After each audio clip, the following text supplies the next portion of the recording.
Network marketing business किसी और business की ही तरह 3 मेन पिलर्स पर टिका होता है और इन 3 पिलर्स को मैं कहता हूं 3 P's।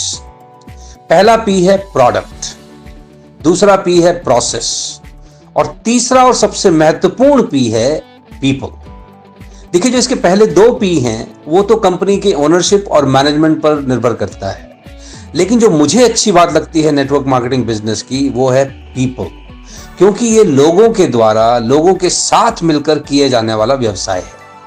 और इसकी जो सबसे बड़ी खूबसूरती मुझे ये लगती है कि इस व्यवसाय में उन्नति करने के लिए आपको नेतृत्व प्रदान करना बहुत जरूरी है। आपके अंदर लीडरशिप की क्वालिटी का डेवलप होना बहुत जरूरी है। देखिए, लीडरशिप के बारे में बहुत सी परिभाषाएं हैं, लेकिन जो एक परिभाषा मुझे सबसे अच्छी लगती है वो है कि leader is the dealer in hope. अर्थात लीडर वो है जो आशा का सृजन करता है, जो आशा का निर्माण करता है और फिर बाद में उन आशाओं को पूरा करता है। लेकिन देखिए, मेरे हिसाब से नेतृत्व जो है ये रातों रात डेवलप नहीं होता, ये रोज डेवलप करना होता है, इस पर रोज काम करना होता है। और जिस लीडर की गहराई जितनी ज्यादा होगी, जिसकी जड़ें जितनी मजबूत होंगी, उस लीडर की और उसकी टीम की ऊंचाई उतनी ज्यादा होगी। इसलिए अगर आप मेरी माने तो लीडर्स को अपने अंदर गहराई उत्पन्न करनी जरूरी है, उनकी जड़ें गहरी होनी जरूरी हैं। और जड़ों से मेरा मतलब यह है कि उनको कुछ मेन पॉइंट्स पर बहुत ध्यान देना चाहिए, और वो जो मेन पॉइंट्स हैं उनकी चर्चा मैं आपके साथ इस वीडियो में करूंगा। वॉक योर टॉक, ये पहली चीज है जो किसी भी लीडर को करनी चाहिए, अन्यथा बाकी सब चीजें शोशागिरी है, वो ज्यादा लंबा समय नहीं चलती। सो आपके शब्दों में वजन होना चाहिए। और देखिए, यही चीज है जो हमको बाकियों से अलग बनाती है कि हमारी बात में वजन होना चाहिए। अब वो जो है ना सलमान खान का डायलॉग, एक बार मैंने कमिटमेंट कर दी तो मैं फिर किसी और की भी नहीं सुनता, अपनी भी नहीं सुनता। तो ये हम लोगों पर लागू होता है कि आप किसी को कमिटमेंट करने से पहले 1000 बार सोच लीजिए, लेकिन कमिटमेंट करने के बाद नहीं सोचना है। Okay, so be very very careful about worth of your words. मैं फिर दोहराता हूं, वर्थ ऑफ योर वर्ड्स। मतलब अगर आपने किसी को कोई कमिटमेंट दे दिया है तो लोगों को अपने दिमाग में ये नहीं आना चाहिए कि यार अभी तो इसने कहा है, इसको 4 बारी पहले कहना पड़ेगा। ऐसा नहीं होना चाहिए। So that is the first thing to become trustworthy. विश्वसनीय होने के लिए पहली चीज जरूरी। दूसरी चीज जो आपको विश्वसनीय बनाती है, लोग आप पर विश्वास करेंगे, दैट इज सैक्रिफाइस, त्याग। देखिए, आप सब लोग मुझसे बेहतर जानते हैं, ये आप लोगों का रोज का शायद जीवन है कि कोई भी महत्वपूर्ण सफलता किसी महत्वपूर्ण त्याग के बिना नहीं मिलती। No significant achievement has ever been achieved without significant sacrifice. बिना त्याग के कोई ढंग की चीज आज तक तो हासिल हुई नहीं है, आगे का मुझे पता नहीं। तो a leader should be in the forefront to make sacrifices. Okay, और देखिए, त्याग करना इसको नहीं कहते कि मैंने सिगरेट पीनी छोड़ दी है तो मैंने त्याग कर दिया। सिगरेट पीनी छोड़ के तो आपने अपने पे एहसान किया है, वो तो आपको करना ही चाहिए। त्याग का मतलब होता है कोई ऐसी चीज जो आपको अच्छी लगती थी, जिसको छोड़ना मुश्किल है, वो करना, वो त्याग होता है। ओके, सो आलस को खाली त्याग करना सैक्रिफाइस नहीं है कि देखो जी अब मैंने आलस त्याग कर दिया है। नहीं, अपनी प्रिय वस्तु को छोड़ना वो त्याग होता है। जैसे आप सब लोग आप लोगों ने इसको जरूर देखा होगा अपनी सफलता के शिखर में पहुंचते समय कि कई बार आप अपने परिवार को उतना समय नहीं दे पाते होंगे जितना बाकी लोग दे देते होंगे। ओके, लेकिन अब यही त्याग है जो फिर आपकी नेक्स्ट जनरेशन के लिए एक मजबूत जड़, बेस बना रहा है। ओके, सो आपका सैक्रिफाइस आपके टीम मेंबर्स के सैक्रिफाइस से ज्यादा होना चाहिए। So that is second thing. Number 3, आपका conduct at the time of failures. How do you handle failures? अपना फेलियर, अपने टीम वालों का failure. So how do you handle failures? ये किसी भी लीडर की पहचान है, जिससे उसकी विश्वसनीयता लंबे समय तक बढ़ती है। ओके, नंबर 4 जो एक लीडर को हमेशा करना चाहिए, do not live with assumptions. आप ना चीजों को मान के ना चलें कि ये ऐसे हो ही जाएंगी, किसी व्यक्ति के बारे में भी कोई धारणा बना के ना चलें कि ये तो करेगा, ये तो नहीं करेगा, ये लंबी रेस का घोड़ा है और ये इधर का घोड़ा है और ये उधर का घोड़ा है। या जैसे मुझे नहीं पता, आप लोग तो शायद ये गलती नहीं करते होंगे, पर कई लीडर्स हैं वो किसी की ना शक्ल देख के बता देते हैं कि ये करेगा कि नहीं करेगा, ये कर पाएगा कि नहीं कर पाएगा। मतलब बंदे की शक्ल देख कहते मैं तेरे को बता रहा हूं ये नहीं चलेगा। अच्छा, अगर उनसे पूछो आपको कैसे पता जी ये नहीं चलेगा, बस तू देख लियो, कह दिया। अब अगर आप अपने किसी टीम मेंबर के मामले में ऐसी धारणाएं बनाते हैं और आप चेहरा देख के कुछ बता सकते हैं, तो आपको तो भाई साहब मैं कह रहा हूं भारत सरकार को हायर कर लेना चाहिए कि जरा आप बताओ जी ये हमारे देश का दुश्मन है कि दोस्त है। ओके, तो किसी के बारे में ना ये अजम्पशंस में ना जिए, ये काम लीडर्स का नहीं है। हमारा काम है टू वेरीफाई। देखिए, आप लोगों का मुझे नहीं पता, पता नहीं आप लोगों ने कुछ मेरे वीडियोस देखे नहीं देखे। मैंने एक वीडियो पे बताया था कि देखिए हम ना लोगों को फर्स्ट इंप्रेशन से जज करते हैं।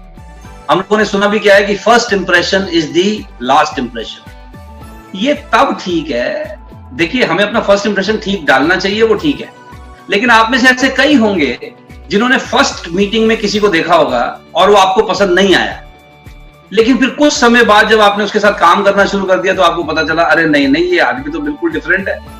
और इसका विपरीत भी हुआ होगा कि फर्स्ट मीटिंग की व्यक्ति बहुत अच्छा लगा और फिर जब आपको उसके साथ समय लगाना पड़ा तो आपको पता चला महाराज ये तो गलती हो गई है। और हो सकता है आप में से कईयों ने उसी गलती के कारण शादी भी कर ली हो। तो you know first impression is only the first impression. बस एक ही चीज का ध्यान रखिए कि फर्स्ट इंप्रेशन इतना खराब नहीं डाल देना चाहिए कि उसके बाद कोई आपको दूसरा इंप्रेशन का मौका ही ना दे। तब तो ये बात सही है कि first impression is the last impression. Otherwise don't जज people on the basis of first impression. और आप सब लोगों ने इसको महसूस किया होगा, जिन्होंने हमको बेवकूफ बनाना होता है वो पहला इंप्रेशन अच्छा ही डालते हैं। तो ये अजम्पशंस करना लीडर्स का काम नहीं है। हम भविष्यवक्ता नहीं है कि ये चलेगा ही और ये नहीं चलेगा। हमारा काम है अपना काम हम ठीक करें।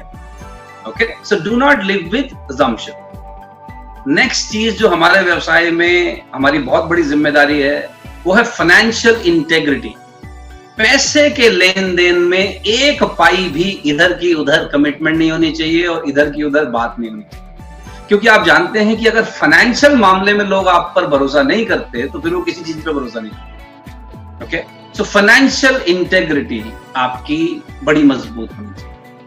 एंड द नेक्स्ट थिंग जो मैं हमेशा कहता हूं लीडर्स को कि अगर आपकी टीम 80% मेहनत कर रही है तो आपको 90% करनी चाहिए। अगर आपकी टीम 90% मेहनत कर रही है तो आपको 95% करनी चाहिए। You should work harder than your team members. मैंने कई लीडर्स के मुंह से ना ये कई बार वो अनजाने में गलती से कह देते हैं कि जी अब तो टीम बहुत बड़ी हो गई है, अब अपने को कुछ करने की जरूरत नहीं। देखिए, अगर आपको ऐसा लग भी रहा है ना तो ये बोले नहीं। ओके, ये बोले नहीं कि अब अपने को कुछ करने की जरूरत नहीं, अब तो काम हो रहा है। आपको शायद अब वो वाली एक्टिविटी नहीं करनी, अब आपको कुछ और करना है, लेकिन आप उनसे ज्यादा मेहनत करते होने चाहिए। और यहां मैं अब क्योंकि समय हमारे पास सीमित है तो अगर मैं आपको मेहनत की परिभाषा बताऊं कि मेहनत, सब लोग कहते तो हैं मैं मेहनती हूं, लेकिन मेहनत का मतलब क्या होता है? What is hard work? Hard work का मतलब ये नहीं है कि आप दिन में 250 किलोमीटर मोटरसाइकिल चला लेते हो। हार्ड वर्क का मतलब ये नहीं है कि अब आप रात को सोते ही 4 घंटे और आप ऐसे लगे हुए हो। हार्ड वर्क का मतलब ये नहीं है। हार्ड वर्क का मतलब है ऐसा कार्य करना जो भले ही करने का मन ना कर रहा हो, लेकिन वो लक्ष्य प्राप्ति के लिए जरूरी है, तो उसको दिल लगा के करना। अगर मैं इसको थोड़ा और साधारण कर दूं आपके लिए, थोड़ा सिंपल कर दूं आपके लिए, कि ऐसा कोई भी काम जिसको करने का मन ना करे लेकिन लक्ष्य को ध्यान में रखते हुए उसको फिर भी दिल लगा के करना, वो हार्ड वर्क है, वो मेहनत है। जैसे मुझे नहीं पता कि आप में से कितने लोगों को जब आप सुबह उठते हो तो आपके अंदर इतनी खलबली मची होती है ऊर्जा की कि बस अब मैं बाहर निकलूं और अब मैं थोड़ी एक्सरसाइज करूं और लोगों से मिलने जाऊं। ऐसा थोड़ी होता होगा। सुबह तो सुस्ती आती होगी ना, लेकिन फिर भी मन तो नहीं कर रहा निकलने का, लेकिन फिर भी निकलना हार्ड वर्क है। जैसे मुझे मीठा बड़ा पसंद है, मीठा बहुत पसंद है, तो मेरे सामने रसगुल्ला आ जाए, गुलाब जामुन आ जाए, तो मेरा मन तो यही करता है कि मैं खा जाऊं। और एक पे कहां रुकता है आदमी, 3-4 खा जाऊं, मन करता है। लेकिन अगर मुझे सेहत का ध्यान रखना है, लंबे समय तक सेहतवान रहना है, तो मुझे अब इस मीठे को ज्यादा अपने शरीर में डालने को मना करना होगा। मेरे लिए हार्ड वर्क है, कठिन काम है ये मेरे लिए, क्योंकि मेरा मन नहीं करता मीठे को मना करने का, पर लक्ष्य को ध्यान में रखते हुए इस मीठे को मना करना है, समझ गए? तो दैट इज हार्ड वर्क। आप में से जितने लोगों की शादी हो गई है, जिनके बच्चे हैं, हम में से ऐसा कौन है जी जिसको अपने बच्चे को रुलाने का मन करता होगा? हम में से ऐसा कौन है जो अपने बच्चे की कोई भी जिद को मना करना चाहता होगा? हम तो यही चाहते हैं ना, हम में से ज्यादातर लोग तो यही चाहते हैं ना कि जो मैं बचपन में हासिल नहीं कर पाया वो मैं अपने बच्चों को दूं, हाँ, और वो और पैसा दे के जाऊं और पैसे कमाऊं। बहुत अच्छी बात है, लेकिन आप सारी जिद पूरी कर दोगे तो मुझे नहीं पता आप कौन से स्पेशल वाले निकलोगे। बच्चे की सारी जिद सिर्फ इसलिए नहीं पूरी कर देनी कि आपके पास उसके लिए पैसे हैं। आपको बच्चे की जिद पूरी करने से पहले यह देखना है कि वो जिद जायज है कि नाजायज है। तो अपने बच्चे की किसी जिद को मना करना हार्ड वर्क है। देखिए, बच्चा वो अच्छा नहीं है जो आपको बड़ा अच्छा लगता है, बच्चा वो अच्छा है जो आपके अलावा भी किसी को अच्छा लगता हो। ओके, आप अच्छे पेरेंट हैं कि नहीं है, ये इस बात से पता चलता है कि आपका बच्चा आपके अलावा भी किसी को अच्छा लगता है क्या। तो अगर खुद को ही अच्छा लगता है तो फिर महाराज आपने ऐसा बच्चा पाल लिया है जिसको अब आपको पेरेंटिंग करनी पड़ेगी जब तक ये 60 साल का ना हो जाए। ओके, जो राइट पेरेंट है वो पेरेंटिंग करता है सिर्फ 21 साल तक, जब तक बच्चे की स्कूल की फीस, कॉलेज की फीस भरनी है। 21 साल के बाद जिसको पेरेंटिंग करनी पड़ रही है वो नालायक पेरेंट है। ओके, तो अपने बच्चे की किसी जिद को मना करना हार्ड वर्क है। मन नहीं करता पर करना होता है। This is what leadership is all about. ये हमारी जिम्मेदारी है। सिर्फ इसलिए कि मेरे पास नोटों की गड्डियां हैं तो मैं नोटों की गड्डियां फेंक के उसको संस्कार ना दूं, बर्बाद कर दूं, आदतें खराब कर दूं, आलसी बना दूं। ओके, तो ये हमें अपने चीजों का ध्यान रखना है। अगर हमें ट्रस्टवर्दी बनना है और लंबे समय तक ऊंचाई पर रहना है तो मैं फिर दोहराता हूं, मैंने आपको क्या बताया। पहला, वॉक योर टॉक। अपने शब्दों में वजन बढ़ाइए, और शब्दों में वजन बढ़ता है जब आपके शब्द एक्शन के द्वारा बैक्ड होते हैं, अदरवाइज वो कोरे शब्द है। Number 1। Number 2, sacrifice. A leader should be making more sacrifice than his team members. आप देखिए, इसीलिए आर्मी की इज्जत होती है। कारगिल के युद्ध में हमारे 557 टोटल शहादत हुई थी भारत की तरफ से। लेकिन आप सब में से जो लोग फौज से जुड़े हैं या आपके घर में से कोई फौज में, तो आपको शायद पता होगा कि फौज में ऑफिसर टू जवान जो रेशो है वो 1:50, 1:70 होता है। मतलब अगर आप साधारण भाषा में समझे तो 50 जवान के ऊपर एक ऑफिसर होता है। तो 557 जो शहादत हुई थी उसमें से 54 ऑफिसर्स थे। 54 ऑफिसर्स थे। तो आप सोच के देखो जी, 1:10 में शहादत हुई है, जबकि 1:50, 1:70 का रेशो होता है। तो इसका मतलब क्या है, हमारे जो इंडियन मिलिट्री में जो ऑफिसर्स हैं वो सैक्रिफाइस करते समय आगे रहते हैं, सामने रहते हैं। और यही कारण है कि फौज का जवान उनके साथ कंधे से कंधा मिला के देश की रक्षा के लिए जान भी देने को तैयार है। ओके, तो ये नहीं कह सकते कि तुम चलो और मेरा तो बच्चे की पीटीएम मीटिंग है, मैं उसमें होकर आऊंगा। So your sacrifice. Number 3, how do you handle failures, how do you handle setbacks. आपका कोई टीम मेंबर अभी अगर अपने आप को नहीं ढंग से संभाल पा रहा है तो आप कैसे उसको संभालते हैं, कैसे अपनी पेशेंस को आप रखते हैं, तो वो आपके लीडरशिप की विश्वसनीयता बढ़ाएगा।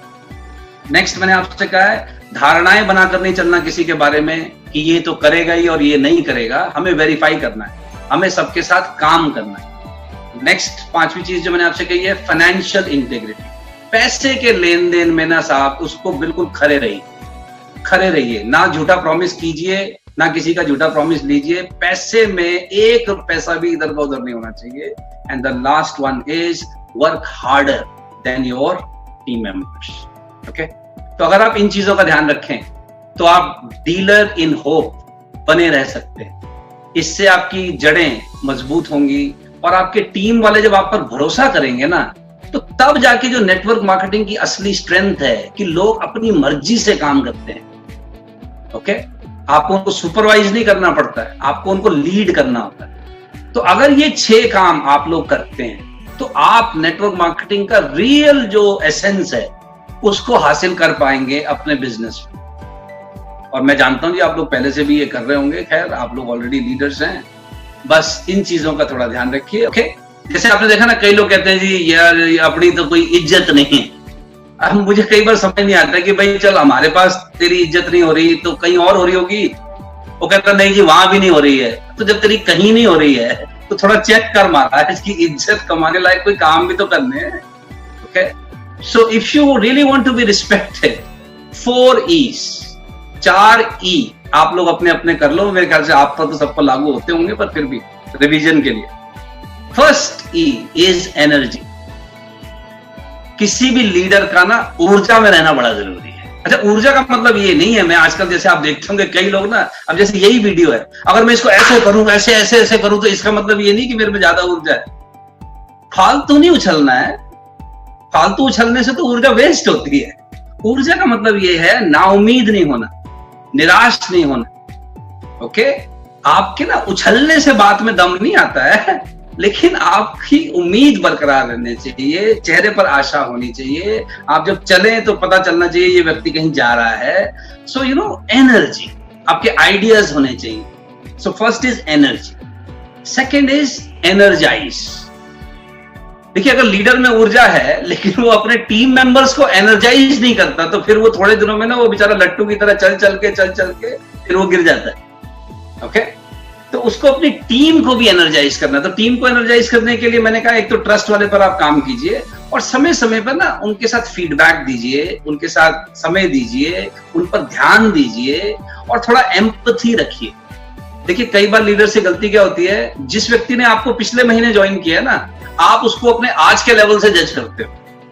भाई, कुछ चीजें अब आपको समझ आ गई हैं पिछले 10 साल काम करते हुए, उसको 1 ही महीना हुआ है, और आप कह रहे यार तेरे को इतनी सी बात नहीं समझ में आती। इतनी सी आपके लिए है 10 साल बाद, उसके लिए तो पहली है। ओके, सो आप उसके साथ थोड़ा समय लगाइए, तो उसके साथ वो डेवलप होगा, तो आप उसको एनर्जाइज कर सकते हैं। तीसरा, एज, EDGE, एज। एज का मतलब क्या है? देखिए, उस लीडर की रिस्पेक्ट होती है जिसके अंदर अपने फॉलोअर्स से कुछ चीजें बेहतर हो।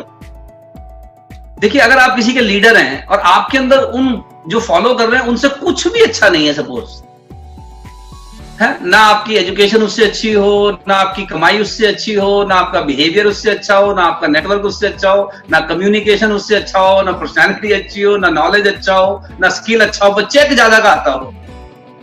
तो अगर सिर्फ चेक की ज्यादा आता, बाकी कुछ अच्छा नहीं है उनसे, तो फिर वो लोग आपको लीडर नहीं मानते, वो कह रहे हो ठीक है, किस्मत है जी। ओके, सो एज के लिए क्या होना चाहिए? आपके पास उनसे कुछ चीजें बेहतर होनी चाहिए। जैसे मैंने कहा, आप उनसे ज्यादा सैक्रिफाइस करते हैं, आप उनसे ज्यादा मेहनत करते हैं, आपकी कम्युनिकेशन उनसे बेटर है, आपका नेटवर्क उनसे बेटर है, आप सीखते उनसे ज्यादा है, आपकी प्रोडक्ट नॉलेज उनसे ज्यादा है। तो अच्छा, ऐसा कंपटीशन तो ठीक है ना टीम में, कि भाई मैं टीम का लीडर हूं, किसी भी प्रोडक्ट के बारे में कुछ सवाल पूछो, मुझे पता होगा। तो एज होना चाहिए लीडर के बारे में। और जो चौथा ई, जो कि सबसे जरूरी है, एग्जीक्यूट। लीडर को काम कराना आना चाहिए, टारगेट पूरे कराना आना चाहिए, क्योंकि अगर आप ये टारगेट पूरे नहीं करते तो फिर ये जो बाकी चीजें आपने की हैं उसकी क्या जरूरत थी? हमने कोई खाली सोशल क्लब थोड़ी बनाना है। ओके, तो 4 ई मैं फिर दोहराता हूं, energy, energize, edge and execute. Okay, और अभी क्योंकि हमारे पास 3 मिनट और हैं, तो मैं एक चीज और आपको बता देता हूं जी, क्योंकि लीडर्स के साथ हम बार बार फॉलोअर्स तो कहते हैं कि लीडर के फॉलोअर्स होने चाहिए। एक और चीज ध्यान रखिए, जो पता नहीं आपने पहले सुनी है कि नहीं सुनी है। एक अच्छा लीडर एक अच्छा फॉलोअर भी होता है। To become a good leader, you need to be a great follower. Okay? And I'm sure आप भी किसी ना किसी को तो फॉलो करते ही होंगे, लेकिन चेक ये करें कि आप फॉलो किनको कर रहे हैं। क्योंकि होगा पता क्या, आप जिनको फॉलो करते हैं ना, अब ऐसे ही बनना चाहते हैं आप, तो थोड़ा वहां चेक कर लें कि आप फॉलो किसको कर रहे हैं, क्योंकि आप जो आपको फॉलो कर रहे हैं आप उनको वहीं तक तो ले जा पाओगे। So leader has to be a very good follower too.